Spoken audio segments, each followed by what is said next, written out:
Welcome to CandleLight Audiobook. The Secret Misses. Chapter 231.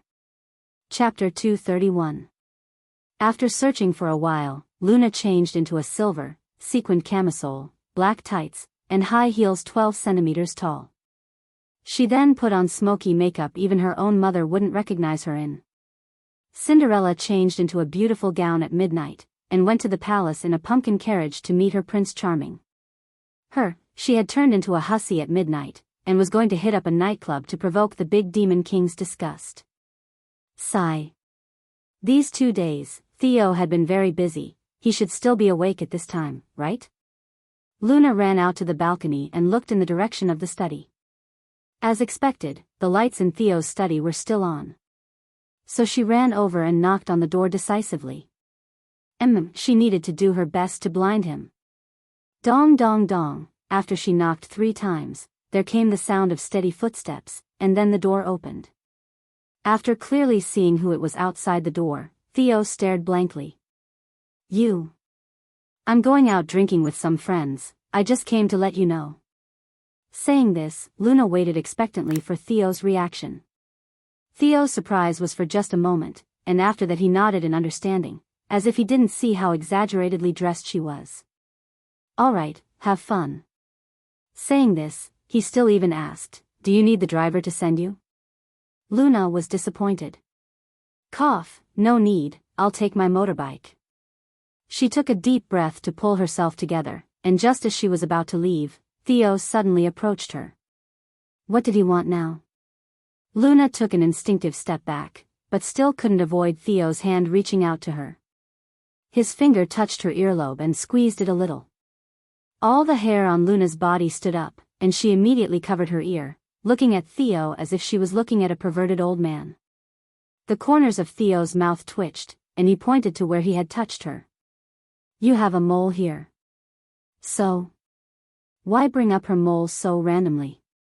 Luna's mind was already a mess, and at the moment, she could understand his logic even less. People might not recognize you in this outfit and makeup, but this mole is very distinctive and exposed. It's best that you cover it, Theo said. Luna stood 2 steps away from him. It's just a mole, surely no one will notice it. No harm in being cautious. Okay, what you say is reasonable, later I'll put on some big earrings to cover it. After that short encounter, Luna finally left the gate on her motorbike. Why was it even though this round had just started, she felt like she was going to lose it miserably.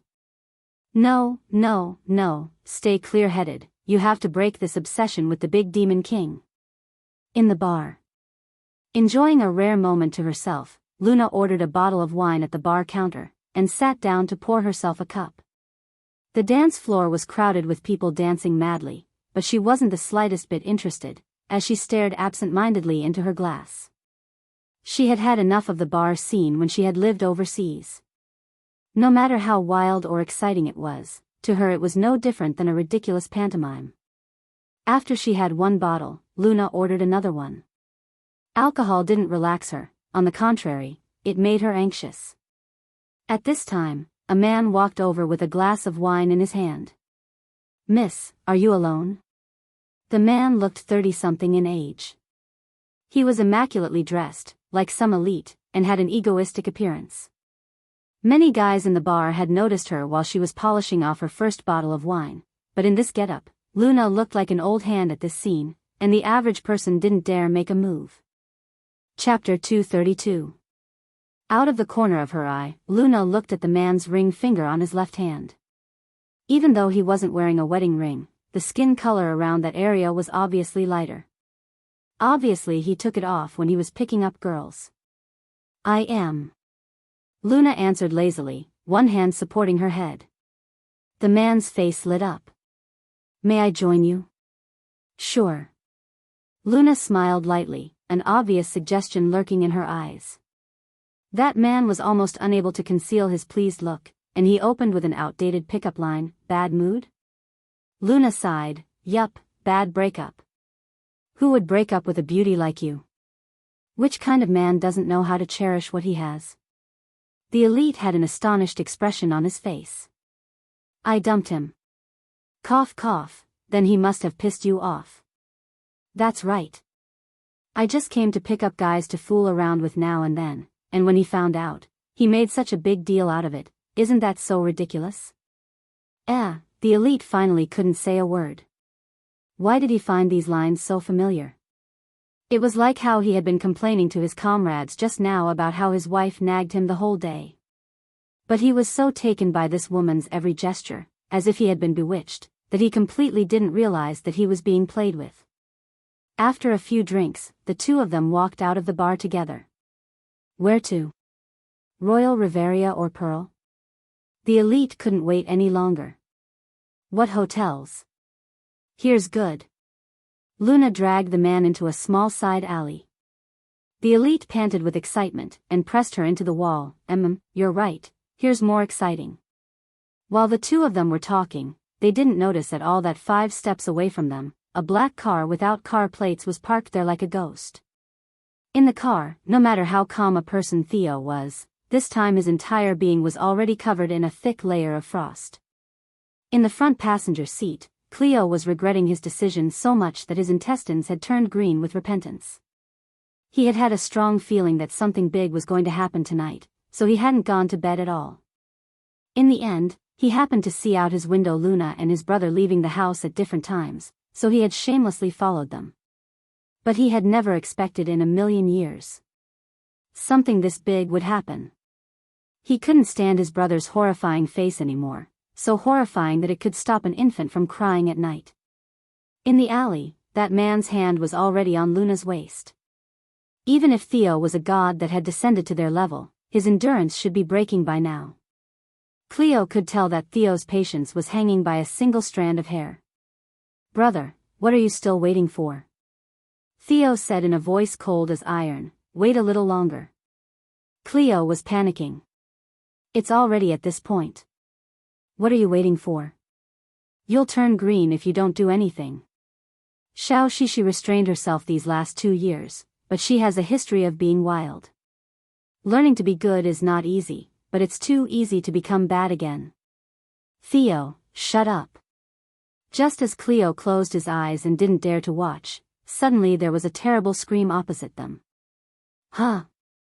That sounds not right. Cleo opened his eyes immediately, and saw that man covering his manhood as he screamed like a pig being slaughtered. Luna immediately gave him another harsh kick, and the man fell to the ground. Just as he got up, Luna stepped on his back, and his jaw hit the ground hard, blood flowing out of his mouth. Cleo felt pain just looking at the scene, and he covered his eyes when he couldn't bear to watch it anymore. Sister-in-law is too brutal, ow ow ow. To turn green, is to make yourself sick. Chapter 233. Luna's technique was perfect, her movements natural and fluid, as if she did this a lot. In the end, she left one foot planted on the man's back, and rested one arm on her knee. The seductive genie from earlier had completely turned into a gangster. Give me your phone. The scumbag had been beaten until he couldn't tell up from down. He had no strength to fight back, and hearing her words, he hastily begged, It's in my pocket, my wallet too, and there's a ring inside my wallet, everything is yours. Please spare my life, Wonder Woman. He wouldn't have thought in a million years that he would get robbed while out looking for a hookup. And the robber was a knockout. From her skills and her murderous aura, he could tell that she was a professional. Luna didn't care if this scumbag was misunderstanding the situation.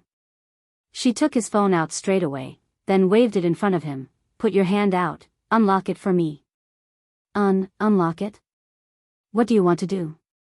The scumbag said warily. Luna slapped him hard with barely a pause. I told you to unlock it, so much rubbish. You don't believe I can disable that thing 3 inches under your belly button? I'll unlock it. Right now. The scumbag was scared shitless, and he quickly unlocked it. Luna found his wife's number in his contacts, and FaceTimed her. She picked up quickly. A woman's face appeared on the screen. She could tell that the woman's foundation was not bad, but maybe it was because she had stayed home too long doing housework and had neglected her skin care. She looked sallow like wax. It was a typical housewife's face, the kind that scumbags loathed.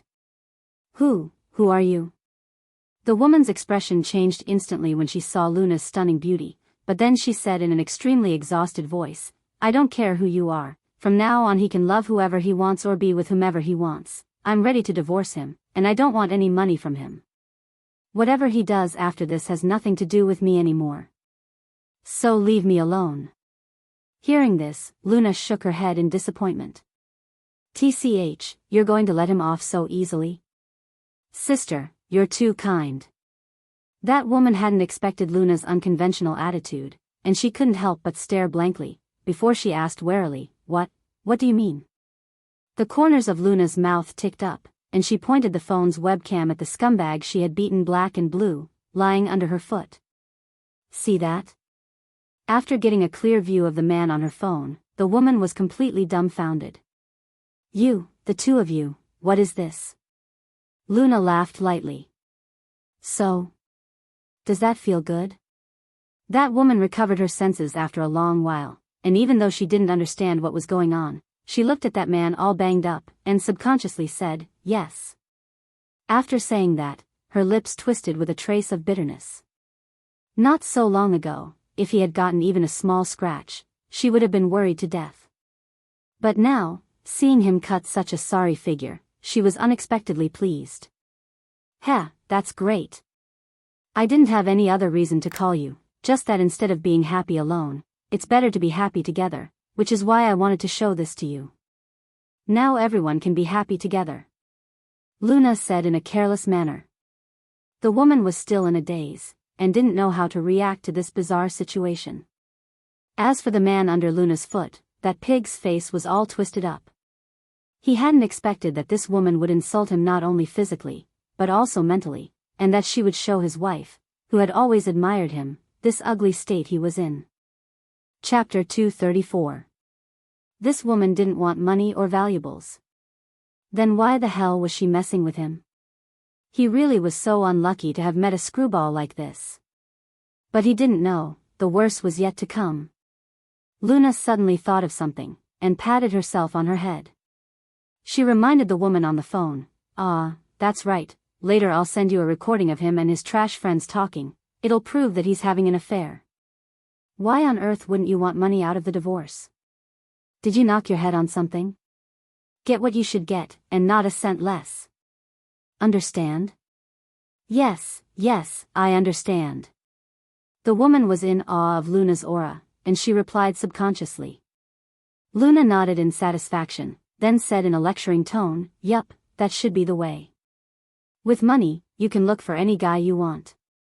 Even if you encounter some that are not sincere, in any case, you can still keep a harem of studs and boy toys. And if they don't listen to you anymore, you can kick them out anytime. Wouldn't that be nice? Woman. Scumbag. Not far away, Cleo. He actually felt that sister-in-law's words were reasonable. Theo. The woman on the other end of the line was still utterly puzzled, and couldn't help asking, Thank you. But, who on earth are you? Why are you helping me? Have we met? Luna smiled at the phone's webcam. No need to thank me, you can just call me Lay Phone. Saying this, she ended the call, kicked the scumbag aside, then turned and left abruptly. Cleo's jaw had dropped in stunned amazement. Brother, there are some things that shouldn't be said, but I have to, sister-in-law is so fucking cool, aw. I'm completely falling in love with her. Theo wasn't in the mood to deal with an overexcited Cleo. He knitted his eyebrows tiredly, and there were traces on his face of him having just survived a disaster. Cleo looked at his brother admiringly. Brother, you are amazing. If you hadn't endured it, we would have missed such a great show. After saying that, Cleo seemed to think of something, and he said with extreme excitement, Talking about this, I suddenly remembered something. I was only able to get a list of names of the people Luna had dated back then. But they were all trash, without exception. Furthermore, in the end, it was Luna who dumped them. If you take Adam into account, and the fact that Adam always tries to avoid talking about the time they dated each other. I wonder if the reason she dated those trash men was similar to what she did today. Trap them, then carry out heaven's punishment, protecting love and justice. Cleo sounded like he had just discovered something big, but Theo's expression showed that he wasn't the slightest bit moved. He had never believed that she was that type of person. And even if she had been, it didn't matter to him. Luna hummed a tune as she rode her motorbike. She felt refreshed, so refreshed, after beating up that scumbag. As expected, torturing a trash man was the best way to de-stress. Luna glanced at the time on her watch. It was 4 a.m, still too early. She needed to wait until at least 6 o'clock before she returned. Then she could coincidentally bump into Theo in the living room. And so, Luna took a turn and headed west. Half an hour later, she arrived at a riverbank. After she parked her motorbike, she sat down on the soft grass. Just nice, the cool breeze would sober her up in the cool breeze. And there was another good point about this location, which was, it had lots of mosquitoes. Luna lay down and chanted to herself, "Mosquito, mosquito, it's mealtime, come bite me." Lay foam is a term for the model citizen. Chapter 235. Here was too spacious and empty. There was nowhere to hide the car, so they had to park further away. Luckily, Cleo had a fly-sized drone with him, and because it was infrared, it could film at night. It was flying above Luna's head right now. "Ha ha ha, brother, I told you it would be useful." Cleo was so pleased with himself that his tail was sticking right up to the sky. On the car monitor, Luna was lying on the grass under the dark sky, murmuring, "Mosquitoes come bite me" repeatedly. Is sister-in-law drunk? Specially coming all the way here to feed the mosquitoes? Cleo was speechless. Theo didn't say anything, as if he didn't think it was strange at all of his attention on the girl on the screen. Luna relaxed as the alcohol started to work. She closed her eyes, feeling dizzy. In her daze, she heard footsteps approaching her from behind, and the buzz of mosquitoes in her ear gradually disappeared. Her body, a little cold from the night air, was covered with warmth.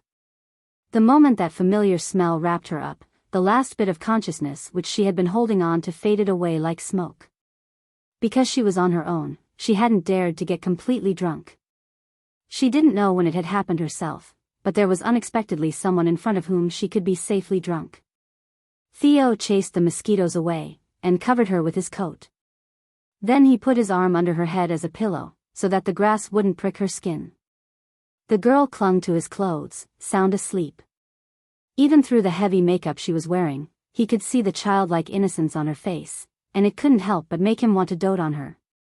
When Luna woke up, the horizon was already fish-belly white.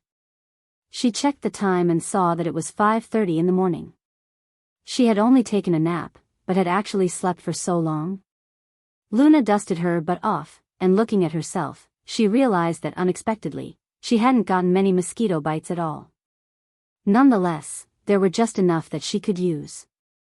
She thought that since she had slept for so long, she would definitely have gotten hundreds of bites. But if that was really the case, it would have been too fake anyway. What was also strange was that though it was late autumn and she was next to the river, after waking up from her sleep, her body still felt, and she wasn't the slightest bit cold. Was it because of the alcohol? Half an hour later, she returned to the Liu residence. It had just turned 6 o'clock. In the living room, Theo was as usual drinking tea and reading the newspaper like a retired senior. So far, so good. "Theo, morning." Luna entered the house and greeted him. "Morning, you're back." Theo lifted his head from the newspaper. Luna was watching Theo's expression secretly, then she realized that it was too difficult to observe anything on a face that looked paralyzed in place. That was because he was expressionless most of the time, and this time was no different. Luna didn't give up, and directly sat down on the sofa opposite Theo. She deliberately touched her neck. There was no way that he wouldn't see it from this close, right? As expected, Theo's eyes wandering over her neck and those incriminating red dots on her bare skin, then he knitted his eyebrows together more heavily. Luna pretended she didn't notice, and yawned.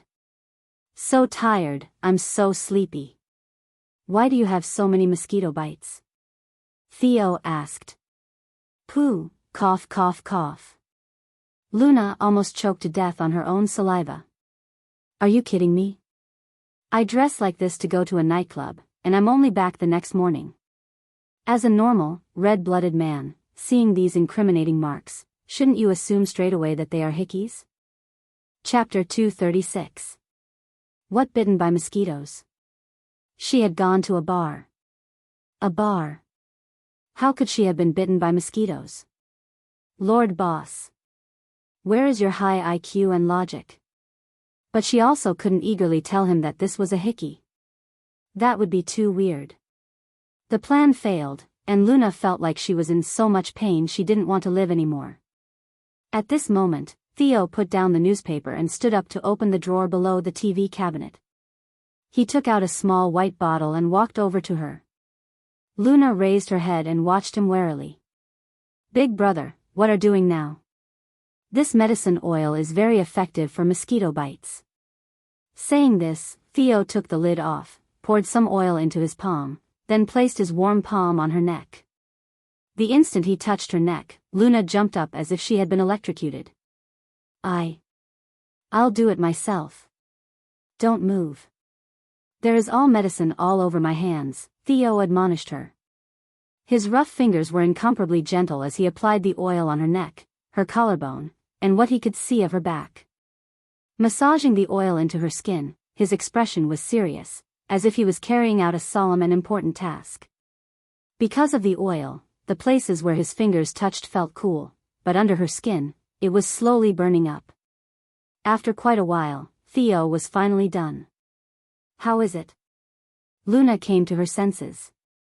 She touched the places where the mosquitoes had bitten her, and blinked. Then she said in a very amazed voice, how strange. It really isn't itchy at all anymore. What medicine is this? Why is it so effective? Right after she said it, Luna really wanted to bite off her own tongue. She actually let it slip herself. It looked like her premonition had really come true. She had really failed utterly miserably. Luna's head drooped pathetically like a miserable, defeated cat, and she muttered discontentedly, Theo. I went out drinking. It's okay to drink occasionally. I'll help you keep it a secret from little treasure. I went to a nightclub. As long as you're careful. I stayed out all night. Theo, aren't you angry at all? Luna finally got angry. Do you want me to be angry?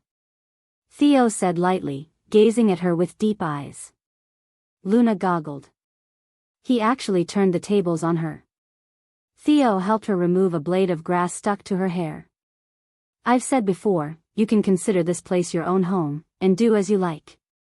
Saying this, Theo suddenly paused, and then returned to the previous topic. Actually, I don't like it at all when you go out on your own late at night to places like the bar or nightclub, since it makes me so worried that I can't sleep the whole night. However, I still respect your freedom. With a poof, Luna's chest was struck by Cupid's arrow. Ugh, she couldn't fight this battle anymore. The enemy was simply one-sidedly crushing her. Luna continued going to bars for a week, but it didn't work at all. The only effect was, because she had taken care of quite a number of scumbags in succession, almost all the bars in the city started to impose a new rule, to strictly investigate any beauty they encountered. Alas, everything was going wrong. In the end, Luna eased up a little. Of course, she never forgot the most important thing, and continued to concentrate on taking little treasure out to play, as they went almost everywhere in the whole capital.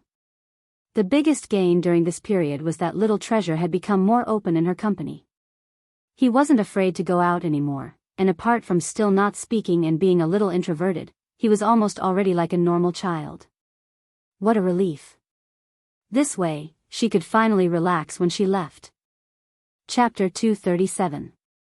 On one particular morning, Luna went downstairs and saw a scene that she hadn't seen for a long time. Little Bun and Big Bun sat opposite each other at the table, one face cold as an iceberg and the other face cold as a little iceberg. It was clear from the atmosphere that they were at loggerheads. What was this situation? This father and son pair hadn't quarreled in a long time. What's wrong with the both of you? Luna asked suspiciously. Hearing Luna's voice, Little Bun immediately clung to her leg as if he had seen his savior, then stared warily at Theo, as if his father was about to sell him off. Luna held Little Treasure and comforted him for a bit, then looked in Theo's direction. Theo, what's going on? Theo raised his eyes. I'm sending him to stay with my parents for several days. They haven't seen him in a long time, and they miss him very much. So it's like that. Luna nodded in understanding. Seeing this, Little Bun became anxious, and the watery gleam in his big eyes quickly became a layer of misty tears. Luna's heart was instantly softened. Scratching her head, she looked at Theo. There isn't any other way? Theo glanced at her. There is. Have my parents stay here for several days. It's better to send Little Treasure to them after all. Luna said decisively. Sorry, Little Bun, Auntie also has no choice. Little Treasure was instantly struck a great blow. With the expression of a child unloved by his dad and mom, he ran upstairs to hide in his room. Luna laughed hollowly. I'll go persuade him. Upstairs, Luna knocked on Little Treasure's room door. Darling, would you please open the door for Auntie? There was no reaction from inside the room. Are you really going to ignore me? There was still no reaction from inside the room. It seemed he was really angry.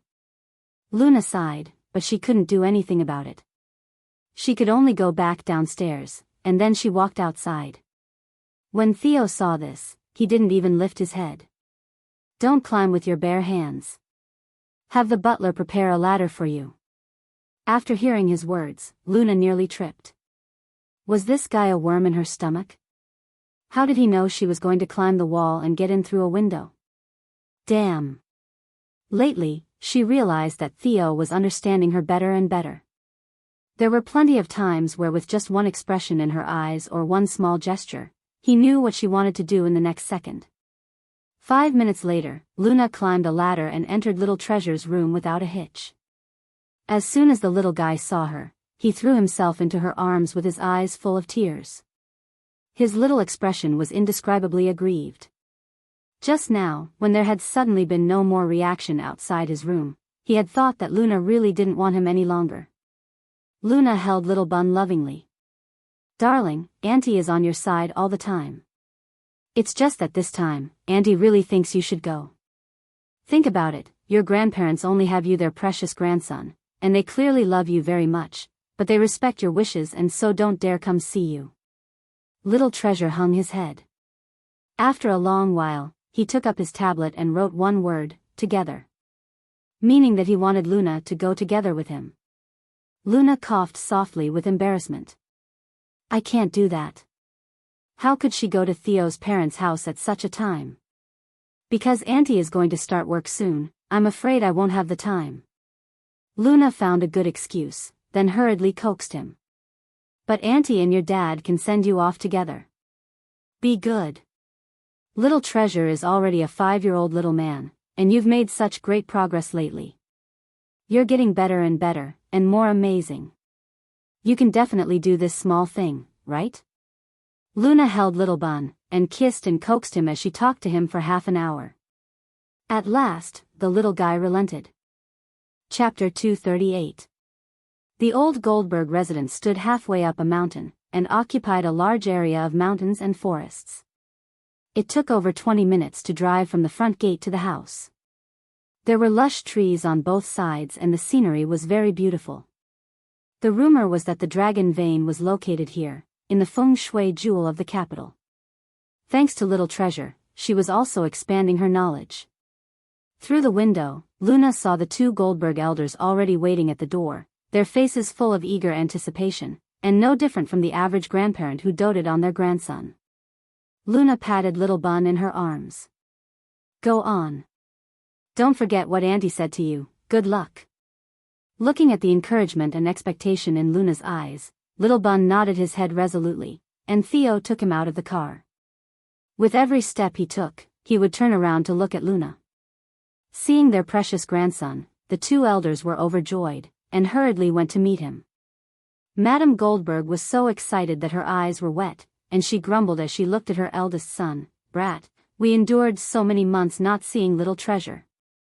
In the end you still haven't given me my daughter-in-law." Theo coughed slightly, and motioned at the person in the car behind them. At this distance, it was likely that Luna could hear them. As a matter of fact, Luna really did hear it. Relying on the fact that with the car's particular windows, people outside couldn't see inside, Luna had directly pressed her ear against the window to eavesdrop on what they were saying. Then she heard Madame Goldberg's remark. Madame Goldberg was instantly excited. "Oh, my. The daughter-in-law is here as well? Have her get out of the car to meet us." "Mum," Theo said helplessly. "She's shy, don't scare her." Luna nodded furiously. Yes, I'm shy, please don't ask me to get out of the car."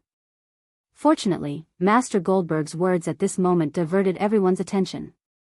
"What is little treasure writing?" Master Goldberg asked suspiciously. Hearing her husband's words, Madame Goldberg then also realized that at some point, little treasure had started busily writing something. A moment later, little treasure raised his tablet and looked at his grandfather and grandmother with eyes as clear and bright as black pearls. On the tablet. "Grandfather, grandmother, little treasure missed you very much." After clearly reading the words on the tablet, Master Goldberg and Madame Goldberg looked at each other thunderstruck, then their eyes turned red. Madame Goldberg looked at her husband in disbelief. Did I read that wrong? Little treasure finally called me grandmother."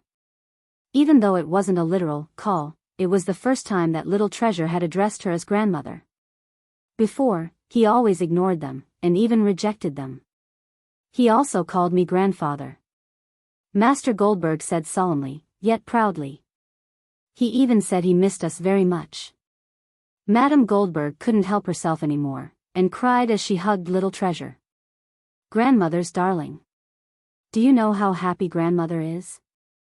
Master Goldberg sighed, then looked at his eldest son, and said seriously, "Theo, the one you like, she is very good. She's taught little treasure very well." He only knew that little treasure had opened up a lot more, and was now willing to go out, but he hadn't expected in a million years that little treasure's progress would be this amazing. It was really too surprising. "Isn't she?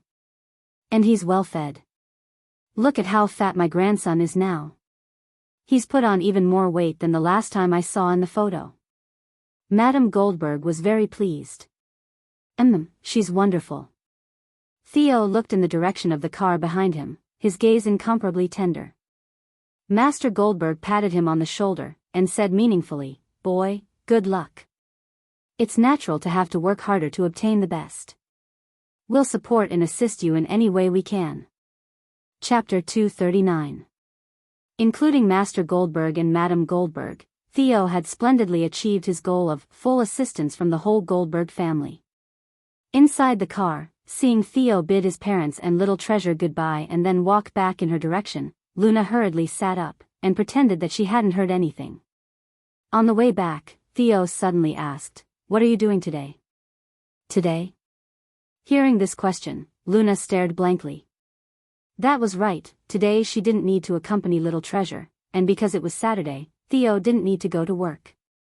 Wouldn't that mean that she had to spend the whole day with him, a single woman and a single man, at home, alone? Realizing that she had fallen into a trap, Luna just felt stupid. This was a one-step, one-trap pattern, and as soon as she wasn't careful, she would fall in. At this moment, her cell phone rang. Picking the phone up to take a look, Luna's eyes narrowed slightly. Sophia? Why was she calling her? Luna picked up the call, and said in a surprised tone, "Yo, Big Manager Chang, who is always so busy with work, actually has time to personally call me?" Hearing the words, "always so busy with work," Sophia felt so much hatred she almost bit through her gums. Before, while Emma's career was flourishing, she had naturally been so busy running around every day, it was like her feet didn't have time to touch the ground. But after that incident, the number of endorsements, and film and TV opportunities for Emma all plunged. Not just that, many companies which had signed endorsement deals with her before were now demanding compensation, and Starlight had also asked Emma to keep a low profile during this period until the incident had passed. Apart from Emma, she had no other successful artiste under her, which meant that she would have to live on air for the next half a year. Sophia said crossly, "I've called to tell you to move out immediately. You've already betrayed the company and broken your contract. Do you think you can still occupy the company's apartment? In that area, we can rent it out for more than 1,000 yuan a month." In the capital, was a monthly rental of more than 1,000 worth bragging about? Luna didn't have time to talk nonsense with her, so she casually said, "Got it. I'm hanging up if there's nothing else." Before she could do so, Sophia scolded her aggressively. "Luna, search your heart and ask yourself, wasn't the company good to you? Nowadays, which company would provide an obscure, new artiste with accommodation? Many small-time artistes can go months without a job, but you at least always had work. The company had been prepared to nurture you and make you popular. Even though that thing happened to you, the company didn't give up on you. But you forgot your roots and climbed your way up by stepping all over us." Luna made a tisk sound. Manager Sophia's talent at inverting right and wrong is really improving every day. If you're so justified, why don't you just share it online? Sophia instantly choked. She actually had said all this online, the end result being that she had been viciously scolded and cursed at by netizens. Unwilling to admit defeat, Sophia snorted and sneered. There are lots of big names at Glory World Entertainment, and the competition there is fiercer than it is in Starlight. Do you think that as soon as you jump across, you'll get your moment to shine? How ridiculous. You're just a chess piece the company is using to attack Starlight. Do you really think that Glory World values you that much? When the time comes, don't come crying and begging to me then." Saying that, she hung up the phone with a loud bang. Luna shrugged, and gave Theo beside her a look. "Now I have something to do today." "What?" "Sophia just called to tell me that they're taking back the apartment which Starlight arranged for me. My stuff is still there.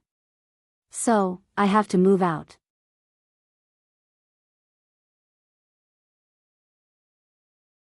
Chapter 240. Let's go." Theo nodded and drove in the direction of her apartment. Luna had thought she had dodged a bullet, but seeing what he was doing, she became nervous. "I can go myself, I have so many things. I'll ask the moving company to come later and pick them up with a truck." "It's fine, they'll fit." In Luna's heart, no matter how spacious your car is inside, there is no way it'll be able to fit everything. Do you think you're Doraemon?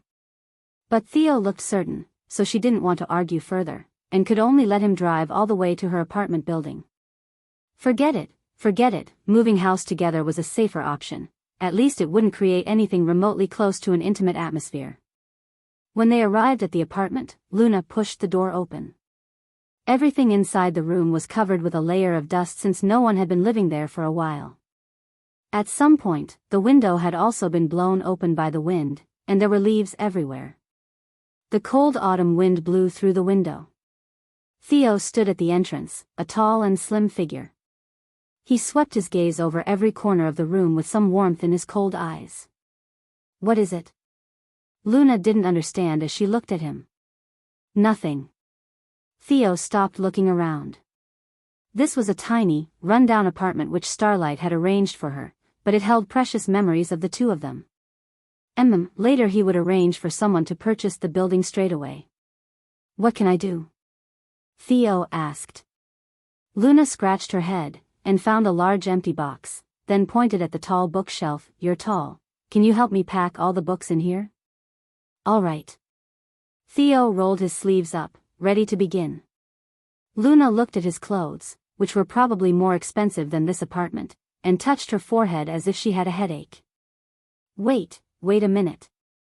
Saying that, she pulled out a doctor's white coat from who knows where, and stood in front of him. "Take your coat off and put this on so that you don't get dust on your clothes." Theo obediently removed his suit jacket, looking at the white coat with curious surprise. "Where did you get this?" "It's a costume. I was working with a production team that was too poor to buy their actors' clothes, so I bought it myself." Saying this, Luna gave it to him to put on. Luckily it's quite loose. As soon as she said that, she looked at Theo and was struck completely dumb. She couldn't help swallowing, and couldn't hide the impressed look on her face. Theo looked too good in a white coat. This was straight-up uniform temptation, hey. Holy sheet, even moving house was not safe. What's wrong? Luna shook her head and came back to her senses. Nothing, then let's start. I'll go pack up all my clothes. Theo nodded, and looked at Luna's fleeing back before he started packing up the books. Theo might look unhurried when he did things, but actually he was swift and very productive, and he cleared the bookshelf very quickly. As he continued to move books, a picture fell out of a book of Shakespeare's collected works. Theo picked it up. There was a group of young people in the picture, wearing clothes in punk and metal styles. Luna was in the middle. She had extremely short hair, was dressed head to toe in a black motorbike suit, and had a free and confident smile on her face, looking like a handsome young boy. Her arm was resting on a man's shoulder, and she had turned her head to talk to him. They looked intimate, so presumably they were very close to each other. As for that man, his head was turned to the side as he lit a cigarette, plus the lighting was dim, so instead of a clear image, he was nothing more than a blurry side profile.